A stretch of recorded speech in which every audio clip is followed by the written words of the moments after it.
everybody, and welcome to Taking Control, the ADHD podcast on True Story FM. I'm Pete Wright, and right over there is Nikki Kinzer. Hello, everyone. Hello, Pete. Hi. Hi. You feeling okay? I'm feeling a little tired, but I'm standing up on my standing up desk. Uh-huh. That's good. Good for me. I am the opposite because I am sitting on my wobbly stool, but also you can't see this. I don't know, maybe you can. No, you can't. I got a rug in my office because it's just been hardwoods. I've had no floor covering since we repainted and brought in the couch and everything. And it's a disaster. It's just super echoey and all this. And so now I got a rug. But the downside of the rug is it's lovely and plush. And it makes my office now cozy. Cozy. And I do not use that word lightly. Right. Cozy is incredibly dangerous for a guy like me because I don't know if you know this about, we've known each other a long time. You might not know this about me. I'm a snuggler.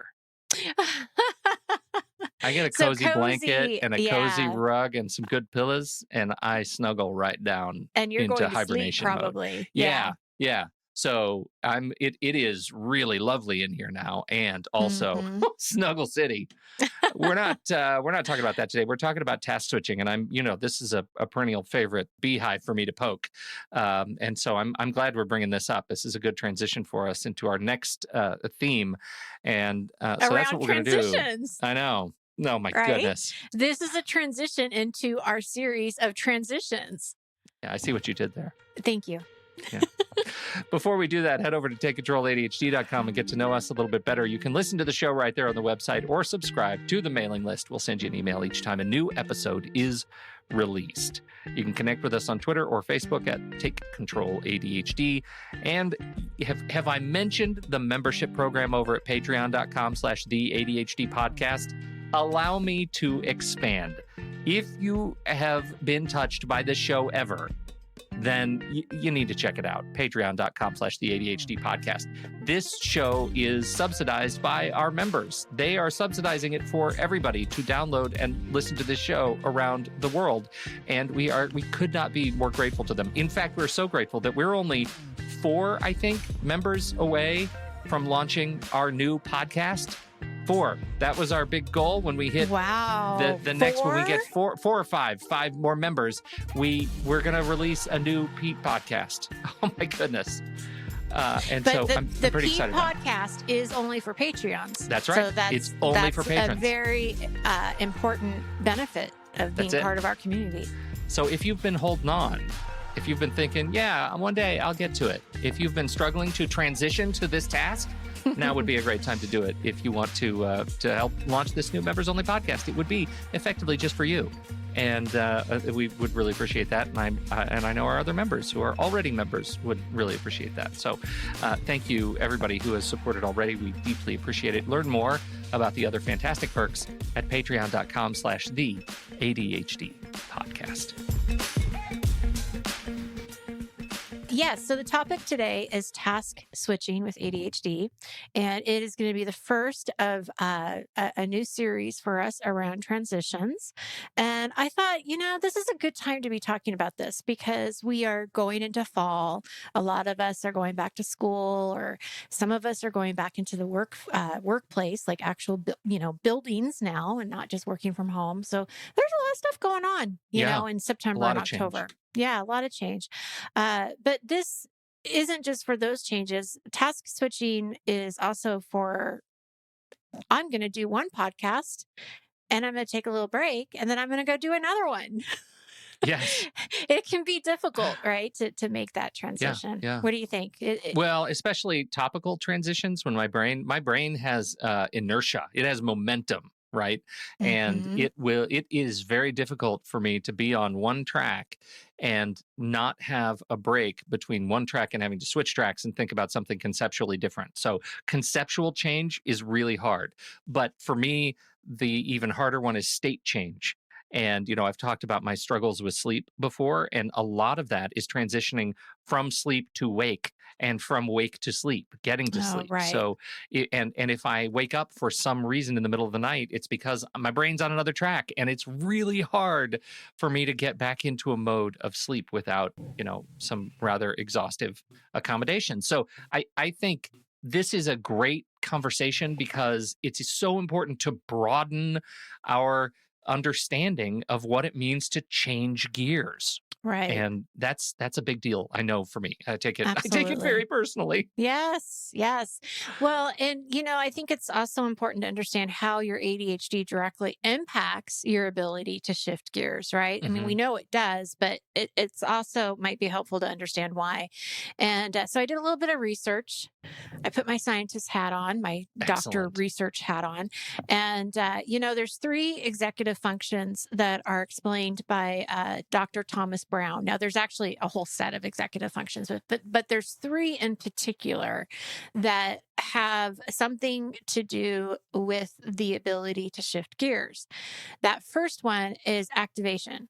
So, activation is the ability for you to organize tasks and materials, estimate time, and get started. Okay. Yeah. Right. So, That's right in the strike zone for me. right there, right? Especially estimating time. Well, all of it, organizing the Mhm. tasks that you're working on, figuring out how long it's going to take you. And then if you're avoiding anything, it's going to really be hard to get started. Yeah. But focus is the other executive function, which is finding, sustaining, and shifting attention as needed. Mhm. I mean, that's definitely right there. That's Focus and the peril of shifting gears. hyperfocus. Yeah. Right, right. Shifting gears too much or not being able to shift gears at all. Yes. And we'll talk Yeah. about hyperfocus in just a Yeah. second. And then effort, regulating alertness, sustaining motivation, and processing speed. So those were the Yeah. three that I found that really directly impact that shifting gears and being able to transition, like you said, Yeah. either from one state to another or project A to project B, whatever it might be. Well, enormous danger, like a big red flag when you're talking about activation. And I know I'm not alone because I've had these conversations with our community members in the activation space. Like when you're trying to get started, there is such ripe, fertile ground for distraction. Right. As soon as you talk about estimating time, I'm like, oh, maybe I need a new time estimation tool. I should start Right. looking at new apps. Or, maybe today's the day I start investigating this new paper that is useful for taking notes, Yeah. like that, those kinds of things, they're non-trivial Right. in being able to do something. And I deal with it every single day. Yes. How often do you deal with hyperfocus? Um, I, it's less rare than it was. Mhm. Wait a minute. Did I say that? It's rarer than it used to be, right? Mhm. I feel like when I'm dealing with hyperfocus, it's usually um, as a result of letting other systems fall apart. Right. If I'm when I'm on my best behavior and I have all my alarms and I'm being tapped by my watch and it's telling me when to change gears, then I'm generally able to remain fluid. But by the end of the day, by 3, 4 o'clock, Mhm. that becomes less reliable. And Mhm. so that's when I end up in the zone of I'm working on a task and my brain is telling me you've just found your flow, you're in the zone now. But really what it is I don't know how to change gears anymore because I'm tired. My Right. brain's tired. I'm not doing my best work. I'm just going through dinner. I'm agitated when people tell me, hey, dinner's ready, you got to come in now. Like Mhm. I'm angry, I'm frustrated, and all of that I think is a result of like ineffective task switching when I am fatigued. Right. and Yeah. and it allows me to be more susceptible to falling into hyperfocus. Does that make Right. sense? It does, and it's a really great awareness on your part to know that that's what's happening. So, Well, it was because funny because as I started talking and I said like it's rarer than it used to be, I realized like I am right now lying to myself. Like it happens almost every day that I every have day in this the feeling. afternoon. Yeah. Yeah, right. Yeah. Yeah, but that's really good though. I mean, I think that that's where self-awareness really becomes important in how you manage your ADHD or how you manage your hyperfocus because you know that the afternoons are going to be like that. You're going to be more tired and you're going to Yeah. be, you can plan a little bit better then. When you know that about yourself. So Sure. I think that's good. So hyperfocus can definitely be a time where it's particularly difficult to switch tasks, right? And so just to be clear, hyperfocus is it is a symptom of ADHD. It's the ability to focus intensely on an interesting project or activity for hours at a time. So it could be video games, it could be Netflix.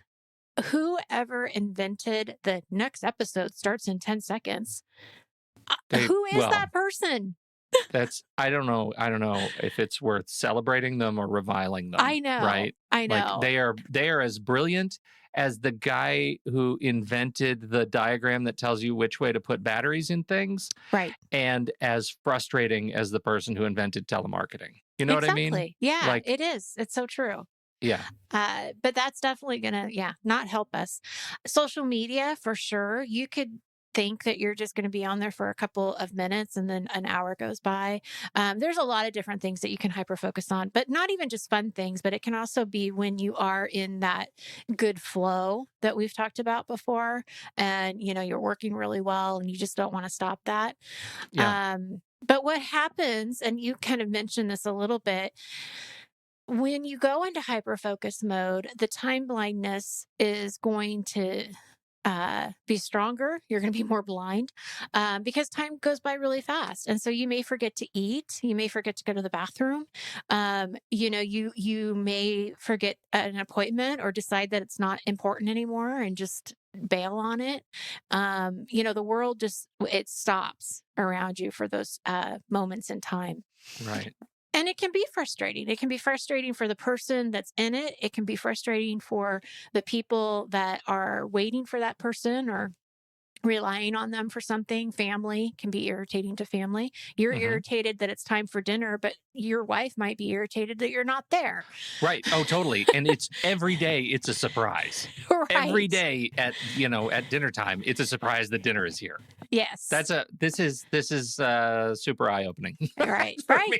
Good. I'm going to give you lots of self-awareness Yeah, in this that's episode. exactly That's where we are. right.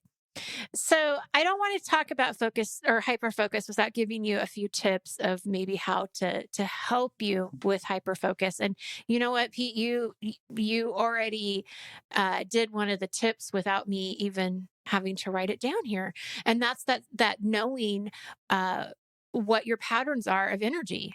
Mhm. So that if you're really tired, you're going to be more having that tendency to be in hyper focus. It's going to be easier for you. So I think having that self-awareness is a great thing to have. But also identifying what kinds of things you typically hyper focus on.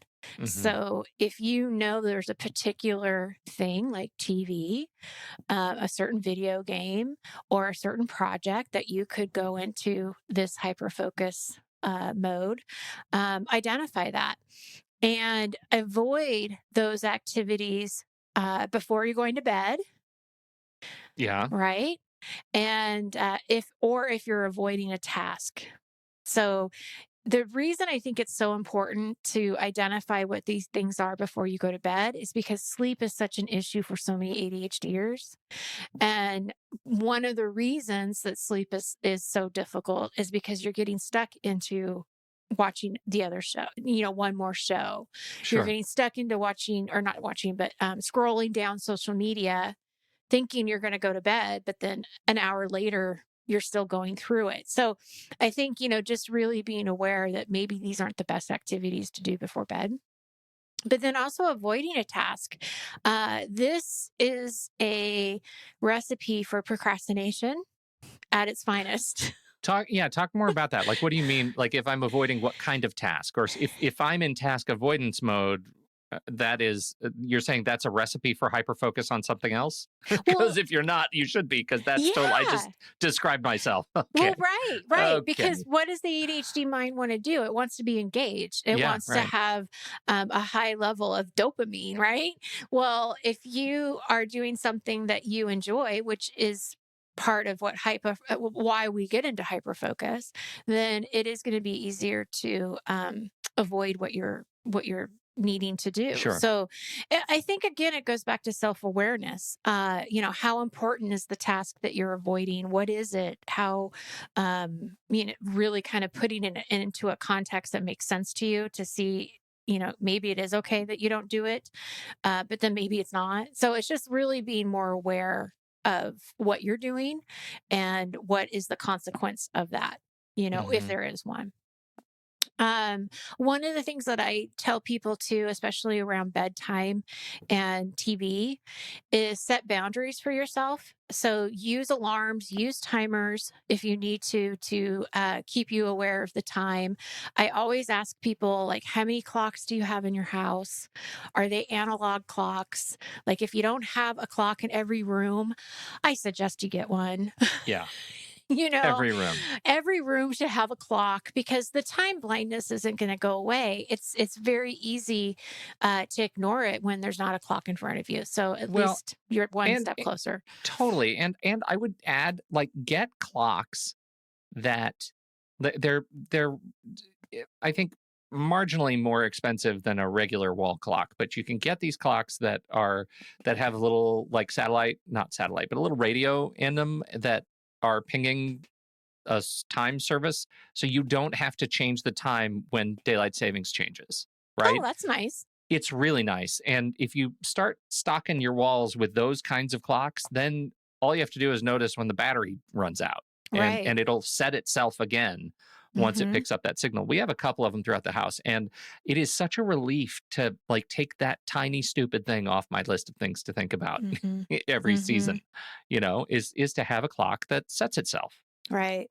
Yeah, that's really good. I didn't know that that existed. Yeah. Um, okay, so then there's this other thing you can do around setting a boundary. And this does take a little bit of self-discipline. So, take it or leave it.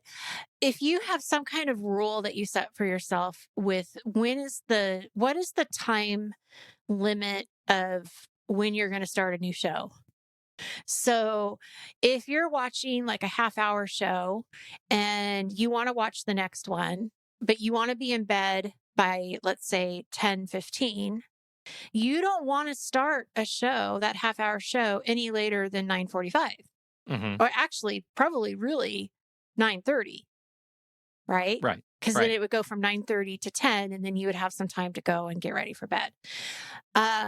If you start that show at 10, then you're not going to bed at 10:30, and you're probably not really falling asleep until 10:45, maybe even 11. Yeah. So it's actually just really setting a rule of what is the time limit or time frame of when I can start a show and when I can't.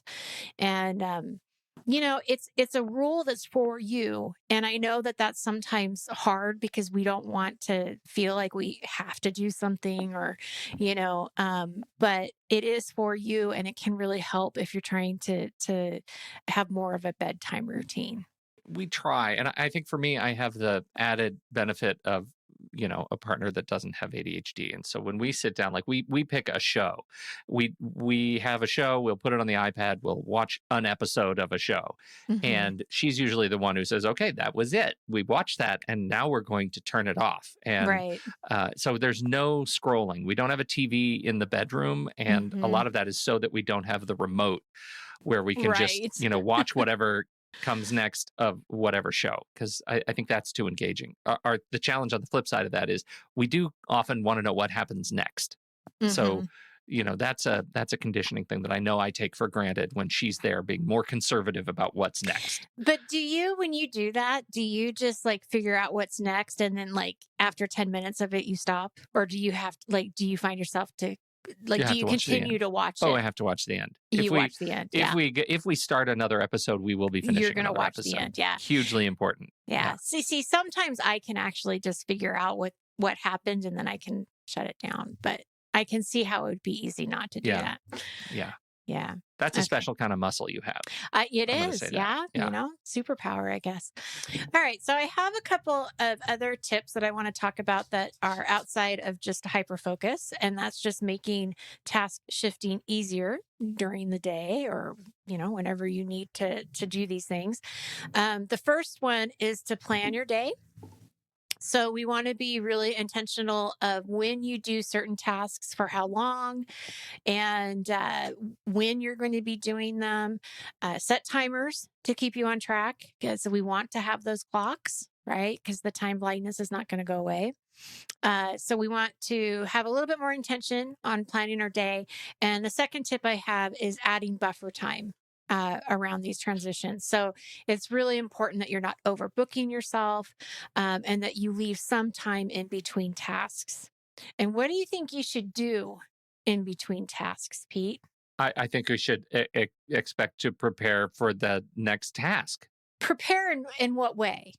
Well, okay. For example, I use this service Calendly, right? Hmm. Calendly, a lot of people use Calendly. It allows people to schedule time on your calendar. I think you use Calendly too, Yes, I right? Don't do. you use Calendly? Yep. So we're all Calendly fans. And one of the things that I have adopted in Calendly is I do not like all of my default, like I change all the default appointment lengths and I subtract 5 to 10 minutes off of the default. So you cannot book an appointment with me for 30 minutes. It's 25 minutes because I know that at the end of 25 minutes, I'm going to have to switch gears to get Right. into whatever comes next. If somebody's booking something at 10:30, I need from 10:25 to 10:30 to get ready, right? Hmm. You can't book an hour with me. It's 50 minutes, right? I need that 10 minutes after an hour appointment to change to whatever is next. Right. And so I think that goes into both planning your day and planning for transitions, right? Right. Is And that kind of having what you're that going buffer for? time for Yeah, sure. that's an Well, example. and you did it today because I was ready to do this podcast earlier than what we planned.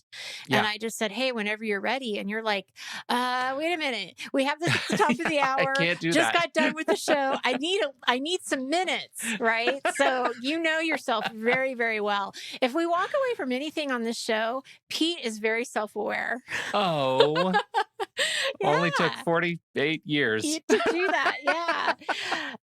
But yes, absolutely. That's a great example of putting in that buffer time and getting ready for the next thing.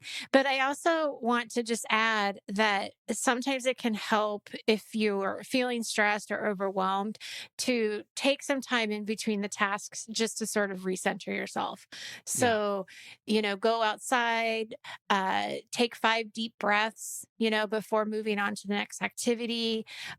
Just even one deep breath can make a difference, right? Because it just keeps you centered. So definitely want to be looking for those things that will help you feel more calm going into the next Right. task.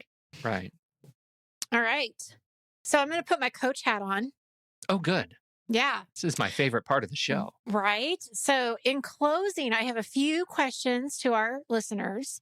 Okay. We know, as we have said, transitions are hard. Did we say that? We said that transitions are hard. Oh, I think that point Yeah. has been made. Okay, good. I want to just make sure that we understand that. But what I want our listeners to do is, I hope that they can take something tangible, a real thing here, and practice it. So I've got a few questions for you. Okay.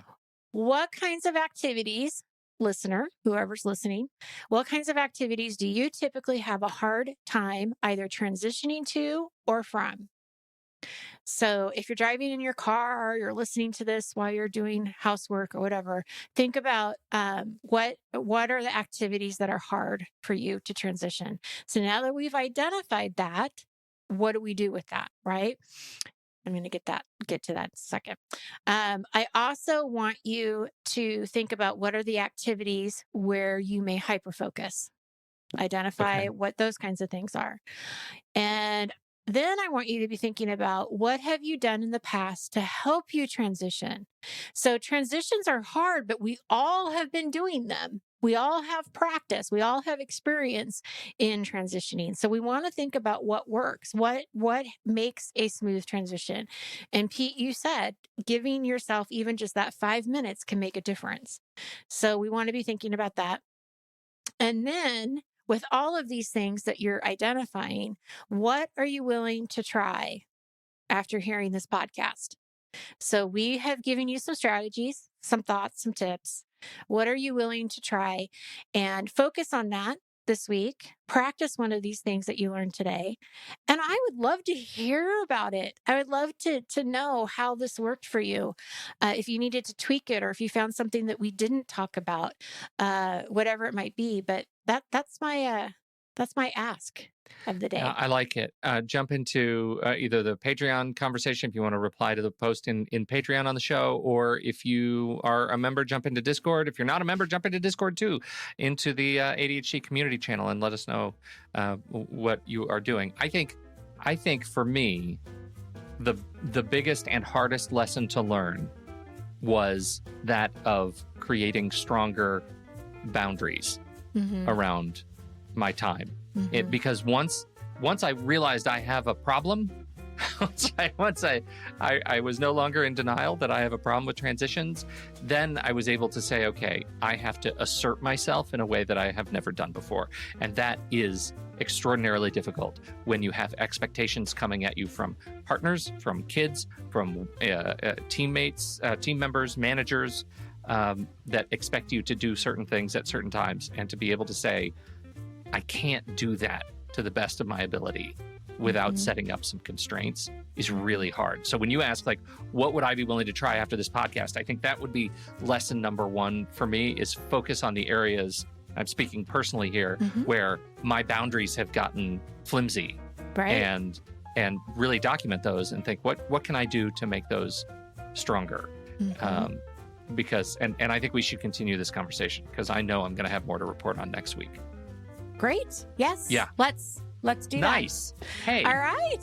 Thanks, Nikki. Thank you. Fancy. Thank you, everybody, for listening. Yeah. Yeah, thank you so much. We sure appreciate you downloading and listening to this show. Thank you for your time and your attention.